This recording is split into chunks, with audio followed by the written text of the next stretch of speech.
if you look to a cycle where it rivals gold, it's probably pushing a 10x from here. It's probably pushing $1 million, right? If you look to a world where governments are settling big trades in Bitcoin, who knows?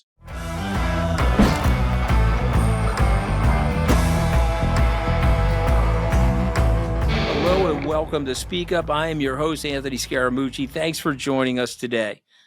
Our guest is a friend of Wealthion, Brett Rentmeester. He is the founder and managing director of WindRock Wealth Management, but famous in my mind, okay, Brett, primarily because of the Bitcoin exposure. You got there way early. You got there way before me. When I was doing my research, I stumbled upon you. So how the hell did you get there so early? Yeah, I mean, we got there early, but But like early, like in $3 early, right? Yeah. Well, we didn't invest at $3, but we were aware of Bitcoin at $3, which is pretty shocking. It's one of these things, Anthony. It's like luck, but also kind of a prepared mind looking for something. And this was, coming out of the '08 crisis, was this period of money printing and we thought unsustainability. So we were already predisposed to wanting to own gold and silver. And we're thinking about how do you own stores of value that are going to protect you? And we happened to meet some early tech people that were working on Bitcoin, some of them mining it. One of the guys helped build one of the first exchanges. And, it struck us as an experiment, but one that was worth digging into. And the more we learned about it, the more it fit this definition of maybe a store of value. It was still a big unknown. As you remember, there were a lot of failed experiments before Bitcoin. There's eCash and eGold and all these other things. So most people that had sought that path for the prior 30 years before that had actually lost all their money. So it wasn't like it was a no-brainer, but it was something that had some appeal. Why though? Why? Well, I mean, gold and silver are great, but we felt like the system is always against gold and silver, right? And so Bitcoin was interesting because it looked like it was gathering some critical mass to act like a store of value as an alternative to fiat currencies. But it also had this dynamic of like a new technology, blockchain. So it wasn't all just about hedging the risk of fiat currency. It was also about, hey, there's this new trustless kind of algorithm system.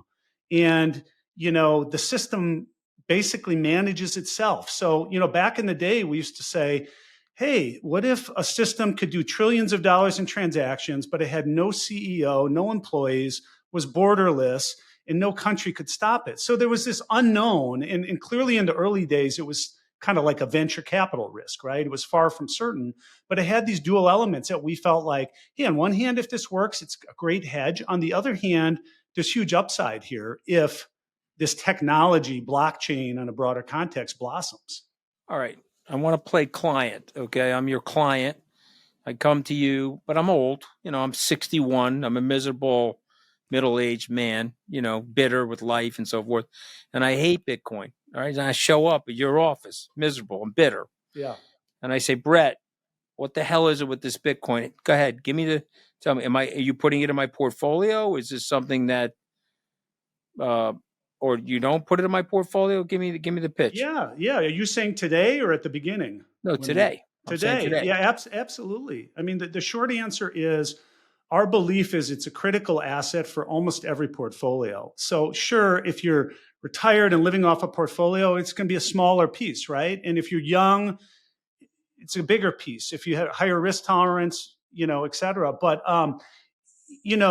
2012 to 2015, we got all this pushback about, well, it's used for money laundering, it's monopoly money. But that attitude is changing now. And even though a lot of people don't totally understand it, I think what has become known is that the fiat debt problem of the world is mushrooming. And people do understand that. And they're increasingly viewing fiat currencies as the bubble and the monopoly money. So I think we have a receptive audience, and it's always been about sizing a position that you can afford to lose. But it's also something that can be up multiples of most other investments. So I think most people are looking for a piece of that in their portfolio. Okay. I don't know. I'm upset with the world. Let me tell you why. Okay. I grew up in the world where somebody told me that U.S. debt was risk free. And when I took on my corporate finance class, I was told that's the risk free rate of return. I told that the Fed does certain things a certain way, that when the markets go down, the interest rates are going to go down. I was told that the U.S. was this sentinel beacon of free market activity, and the Fed was, generally friendly to capital markets and capitalism. And now I feel like, and I know you write about this stuff. We're in the fourth turning. We've got 4 generations since the Second World War, and the people below 40 don't like the World War II order, the post-World War II order. Things seem to be upside down. We got a president puts tariffs on, tariffs off. He's like the guy from Karate Kid, wax on, wax off. We don't know what the hell he's doing. So what do I have to do? Coach me for this new world. Be my Sherpa for the new world that I'm living in, because I know you have a lot of great thoughts on all this. Yeah, thank you. Well, I'd say one, the reason we're in a different world, how we invest versus most of modern history, is because we've cranked up the printing presses and we've basically printed money to cover the debt problem. And so far, so good, right? We've kicked the can of having to deal with all these problems, but we all know when we all sit back, with our favorite drink on a Friday night and are looking at the numbers, if we do that, how can you pay this stuff back? It's a real problem, and it's not just the U.S. We're talking Europe, China, the whole Japan, the whole developed world. And like you mentioned, Fourth Turning, great work by Neil Howe, is an insight that about every 100 years, there's a generational loss of faith in the institutions that have served us in the past. And I'd say the loss of faith in the institutions is going to be centered on the Federal Reserve and money and the financial system. So you've got to, I think, prepare for a world that you describe stocks and bonds like, the world, things are going down, but bonds are doing okay because rates are coming down. I think we have to prepare for a world of what if rates go up? What if bonds and stocks are overvalued because we've printed so much money and set a high bar on all valuation? What if we're not going to make money? What if we're sitting here in 15, 20 years just getting back to even? What other assets are going to give us a chance to not only keep up, but get ahead? And I think that's where you look at some of these cryptocurrencies, Bitcoin and beyond, and you kind of ration that. I've got to take that kind of chance, because if I just sit here, like a deer in headlights, I'm probably not going to keep up.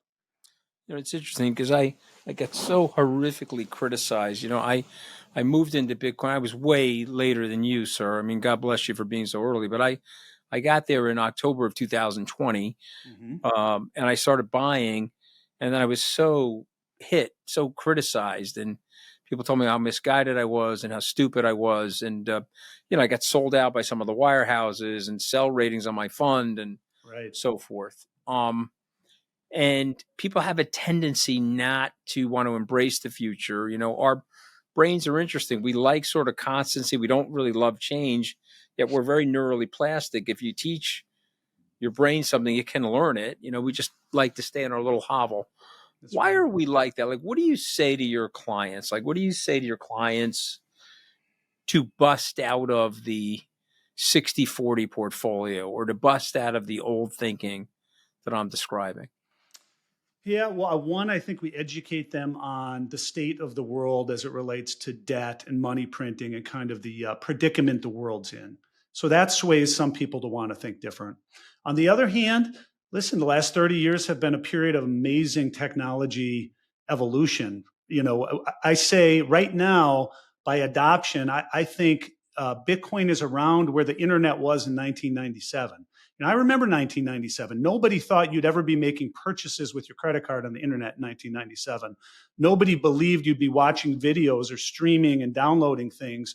And you think of the power of where that's all come. So I think there's another group of people that get the power of this. And then there's probably a third camp, Anthony, and I'd say it's people that view this as decentralization and blockchain as freedom, and a move away from the centralized big governments, big companies that have kind of controlled everything in the past. This is really a vision of freedom. If we can create decentralized business models where you don't need normal companies in the middle as middlemen, and just let people contribute to projects, earn incentives based on their contributions. And that is really what a lot of these cryptocurrency projects are. It's a very empowering idea.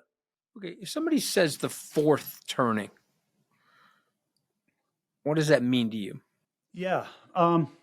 Well, I'll simplify in my layman's terms. To me, it means fourth turning means we're at a point where collective memory has been forgotten about the difficult decisions and periods in the past, and we're about to relearn some valuable lessons. And the theory is based on demographics and different demographics through history, and we're just at one of those points where historically the systems we've built, the world we knew yesterday, it's not that it's gone or will go away completely, but we're at a real inflection point. And to me, the inflection point looks, of course, it's geopolitical and all these other things, but to me, it looks like it's centered on this idea of money. What is money? It's become something that we can literally just print out of thin air, seemingly with no consequence in the past. But I think those consequences are starting to show up, and something we have to plan for.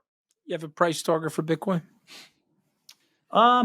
We stray away from it, but let me just echo a couple people we follow. One thing everybody's got to understand, I think, about Bitcoin is it is a technology, right? And it's gone through a very distinct 4-year halving cycle, where every 4 years the inflation rate of the remaining Bitcoin that are released gets cut in half, and that's dictated a very distinct trading cycle and pattern. So I don't know if that'll break now that we've got kind of a land rush of sovereign governments and companies coming into the space. But normally, based on that cycle, we would be peaking in the near term, meaning sometime later this year, maybe into 2026. And the ranges I think are credible, range from maybe, don't hold me to this, it's just 150,000 maybe on the low end to upwards of 350, 400,000, that kind of band of possibility. But to your point, in past cycles, it could reach a peak like that, right? It went to 20,000, then went back to 4,000. That's right. Went to 69,000, then went back to 16,000. Are you saying that past down cycles, because of macro forces, may be more muted? Is that possible? Well, it's a question I have in my mind. I'd love your opinion on it. I mean, clearly this is not investment advice. I should throw that out there. Okay, but, no, of course. In the past, look who was in, this is one of the rare investments in history where the individual investor has had a big edge over Wall Street and governments. They were the early people in, right? So I think a lot of the cycles were behavioral and driven by individual investors. Now you're getting institutions. Now you're getting states. Now you're getting sovereign governments, countries. So I don't know. It's a question. I think you could end up seeing less volatility in the future due to that, but I wouldn't bank on it yet. I'm still of the mindset, I'm going to respect the 4-year cycle until there's clear signs that's not happening. I mean, I'd love your opinion on it. The reason I'm hesitating, Brett, is that when everybody says this time is different, it's usually the time for like run for the woods, right? We all know that, right? And so I don't necessarily think it's this time is different. I think this is either an asset class or it's not an asset class. And so if it's an asset class, it'll move to $20 trillion over time. It's not valued right at $2, $3, $4 trillion. An asset class would be gold, $22, $23 trillion. So that's the binary decision. And so I'm not saying it's different. I'm not saying we won't have cycles in Bitcoin and things like that, but the volatility on Apple, Amazon, Google, Meta, it muted over time. Now, Meta crash went down 50, 60% 3 years ago, but it rallied back. My point is that I'm not convinced that we're going to see the same typical 4-year cycle. So yes, I'm probably a believer that things are changing and that Bitcoin gets to asset class status inside of the next decade. And again, that's $800,000 a coin, which is sort of a 8 move from here. So I don't know. I mean, NVIDIA did that. Apple did that. Google did that. It's not like I'm talking about something that couldn't happen based on what we've seen in the past. Yeah. And, just to add a thought to that, I mean, if you think of precious metals as an asset class, I think maybe right now gold is about 10x I think 10x the market cap of Bitcoin. So on that theory, your theory, kind of at least advisors in the world thinking of it as an allocation, an asset class, conceivably a 10x upside. But could it be something more than that, Anthony? Could it be a currency substitute at some level? So, Right. we don't think of the dollar, yen, and euro as asset classes. We think of them as something much broader. So if, just hypothetically, if Bitcoin became 10% of the, let's call it money in the world, that's probably even a lot bigger proposition than it becoming a distinct asset class that might compete with gold.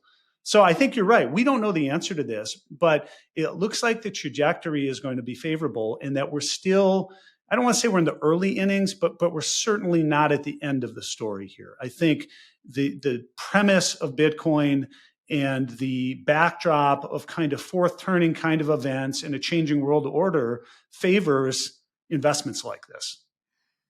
Okay. Well, I appreciate your evolution, your neuroplasticity. You do sound a little bit like Michael Saylor. My buddy Michael Saylor wrote the forward of my book because he's in your camp. If it's trades to 7% of assets, he's richer than Bill Gates. And he always wanted to compete against Bill Gates. Now he's got a chance. So let's talk about the macro environment. Fed cuts rates anytime soon? What do you think happens in AI? Does AI just blow out productivity? Are we going to have agents everywhere, AI agents everywhere? You and I are going to be on a lounge chair sipping iced tea. Well, it's one of those thoughts with two different extreme outcomes. And you brought it up earlier, about not assuming it's going to be different than the past. In the past, human evolution and technology, people were out of work when the whip and buggy went away, thinking their jobs were forever gone, but there are other roles for them. So the thing about AI that's a little different, though, is it does a lot of functions that are like thinking functions that humans are there to do. So I've gotten a little more on the side that it is much more of a massive disruptor coming. There will clearly be, well, let's take the CPA world. AI should be able to complete every tax return. You probably need some people at the top of that pyramid, humans, verifying things, managing that system. But I also don't think we need, however many people are employed in the CPA tax preparation world. So I think it's going to be massively disruptive. And I started out 2 years ago being a little bit of an AI skeptic, I'll admit, thinking things were overblown. And I've come to the other side of it, which is what you're alluding to, that this thing is powerful because not only is it, right now, most people know it as, I'm using AI for enhanced, search engine and quicker information. But the minute you start letting AI go out and do things, agentic AI or agents out there, whatever you want to call them, bots doing things on your behalf, like could be your personal travel planner that knows everything you like, what you're looking for, deals, and 24/7, it's working on stuff for you. That's really powerful. And I think there is a connection between AI and crypto. These are two powerful forces moving forward, and I think they're starting to come together. I not only agree with everything that you say, but how do I play it? Like, what do you recommend? What do I buy? Take advantage of it. Well, the hard part in this space is you need a framework. When we started getting into this, even over the last 10 years, it's kind of the Wild West. Anybody with an idea could create a cryptocurrency. There's scams, there's frauds, there's all sorts of things, but there's also some amazing teams of people building things. So I think you need a framework, and you bring on a lot of great guests, guys like Raul Paul and others that help people put a framework to the space versus how do I analyze the 100,000 coins that are out there? It's overwhelming. I think as a rule of thumb, you want to own a piece of global platforms where if they win, it's still an if, it's winner take all kind of, economics. And Bitcoin's a great example of that. I think beyond Bitcoin, again, not investment advice, these are just illustrations of ideas. There are clearly cryptocurrency chains set up for more business applications. I mean, Ethereum's been the longest standing one, right? And that kicked off at one point in 2017, what was an initial coin offering craze, which rivaled Wall Street's IPOs.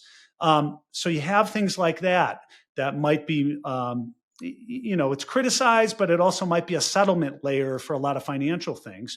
So I think you stick with big platform plays, and then you sprinkle in some newcomers. There's coins that have a speed advantage, but maybe aren't as secure. So people like Solana and Sui and some of these chains that are you see with meme coins and NFTs and other things. Those are areas. And I think one of the more interesting areas that's developing right now is some of the AI related cryptocurrency plays, because back to this whole freedom push, human intelligence should not be owned by one company, right? It really should be decentralized. It should be people contribute to the greater human knowledge and contributors get rewarded. And we're starting to see a number of platforms out there in cryptocurrencies that almost are becoming coordination platforms with incentives to fund groups of entrepreneurs with ideas, building AI. So I think that might be the next kind of big idea out there. And I'm sitting back to see how that plays out. Makes sense. All right, let's take questions from the outside audience. I think it's a brilliant assessment. Do you think Bitcoin will stop correlating with risk assets and become more aligned with gold? This is Andrew from California. It's a good question. Yeah, it is. It is. Listen, a lot of people want to believe Bitcoin is the anti-dollar, right? It's the hedge. But I'd say to date, it's correlated like a risk asset, and there's a lot of speculation. If money's flowing, people are taking risk, crypto's doing well. In downturns, not so much. I think it might in the future become unhinged and not go down, say when the NASDAQ's down. And I think part of that is governments are changing their stance on it. I've long thought that, for a while, besides gold, Bitcoin was public enemy number one, because if 5 or 10% of the reserves in banks deposits came out and went to Bitcoin, the banking system is dead overnight, because 5 to 10% deposit holds up the whole system. So I think smart governments, I think the US is heading down this path, realize that. And it's kind of like, if you can't beat them, join them. Instead of trying to fight Bitcoin, they're now going to say, okay, I get it. We're going to put it on our balance sheet. We're going to participate in the ride. So I could see, a different behavior pattern in the future. I don't know if we're there yet, though. I'd be a little cautious still in the next couple years. All right, let's go to the next question. What's your outlook for Bitcoin 5 years from now? All right, it's a big question. It's Mark from New York. Yeah, that's a really hard one to answer. Again, I think as we talk, just putting some framework to things. If we went through a cycle like we have in the past, somewhere in the neighborhood, again, that people say 150 to 350, that's kind of a range a lot of credible people put on this cycle. If you look to a cycle where it rivals gold, it's probably pushing a 10x from here. It's probably pushing $1 million, right? If you look to a world where governments are settling big trades in Bitcoin, who knows? So I say it's more framework driven than like specific predictions per se, but those are the kind of ranges. And I think what happens though, Anthony, is what's unique to this asset class, it's so different for people, is the volatility is just extreme. People get in when it's hyped, and then things go down 70% and they think it's over. And then before you know it, it's back up. So I think it's really hard behaviorally to get through this. And people have to either have a vision of where it could go and kind of close their eyes or not. So the advice would be kind of close your eyes through the volatility and don't put more in than you can afford to lose, but be part of it. Next question. Good one. As a 50-year-old, how much of my investment portfolio should I allocate to Bitcoin and crypto? Yeah, well, I'd say, most people in the advisor industry would probably say zero. I mean, the advisor industry has been very slow moving on this. And quite honestly follows the herd. So they'll probably be recommending things in mass if it ever hits like 350,000. But the reality is, I think it deserves a place in every portfolio. It might be small. It depends on someone's situation. Are you living off your portfolio, or is this generational wealth and you're thinking about your kids and grandkids? I think in general, we're doing ranges of maybe 2 to 6% in portfolios, depending on a situation. Some people have none, some people have more. But I think if you have anything less than just a couple percent, it probably doesn't move the needle enough. And if you start pushing past, say, 10% in any investment, it becomes a relatively big bet. So I think that's the framework I would focus on. All right, let's keep going. We're moving along here. Well, how do you stay informed? How do you stay informed and up to date on the latest happenings in the crypto space? Alan from Canada.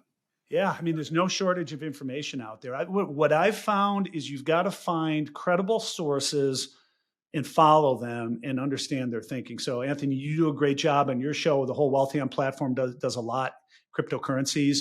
I like people like Raul Paul and others that have looked at the space and put a framework to it. So I would say, find a couple voices, maybe starting with Wealthion if you don't have other access, and try to follow what they say, follow them on X, follow their writings, and educate yourself. And that will branch off into other things. All right, my friend, we are out of questions, so that gives me the last question. I want you to, again, not investment advice. I'm just talking academically now. I have $1 million. Is the 60-40 portfolio alive and cooking? Do you recommend something different? And if so, what would you hypothetically recommend? Not investment advice, just talking very academically. Let's say I was your student in a classroom. Sure. I mean, academically, here's what we're telling people. It's not to abandon stocks and bonds, but it's a recognition that the valuations are high in both, and we might be in an interest rate cycle that goes higher for many years ahead. So I think hypothetically, you want a good allocation, maybe 50% or more, that's divvied outside of traditional stocks and bonds. It can certainly include cryptocurrency. We like a lot of other hard assets. It might range from gold and silver, precious metals, to farmland, to rental real estate, hard assets that can't be printed out of thin air, that are defensive if the world goes off the rails. And combine that with some risk taking, venture capital, AI exposure, private lending money in areas where you can afford to be a little illiquid relative to, say, a treasury bond, but you're going to get a higher compensation. I think that is kind of a gamut of things that people should be thinking about. I think it's so well said. I mean, I would just recommend to people the reason why they need people like you and your firm, because you have, it's very hard to do that stuff on your own. You have a whole sophisticated approach. You've got weapons in your arsenal, relationships that go back multiple decades. And, people could go to you and avail themselves of that type of service. And I just think the world has changed so much, Brett, that people need sophisticated people to help them. And by the way, myself included, even though I'm in the space, the shoemaker's shoes is always the ones that are have the most wear and tear on them. You know what I mean? So I appreciate you coming on today. Thank you so much for joining us on Speak Up. And where can people find you, sir? Like, what is your website, Instagram, etc.? Yeah, I mean, best place, website, windrockwealth.com. We post all our research, interviews. We're on X under WindRock Wealth. Those two areas are probably the best place to get a flavor of what we're doing and where you can contact us. All right. Really appreciate it, sir. Have an awesome week ahead. Well. Awesome weekend. Thank you, brother.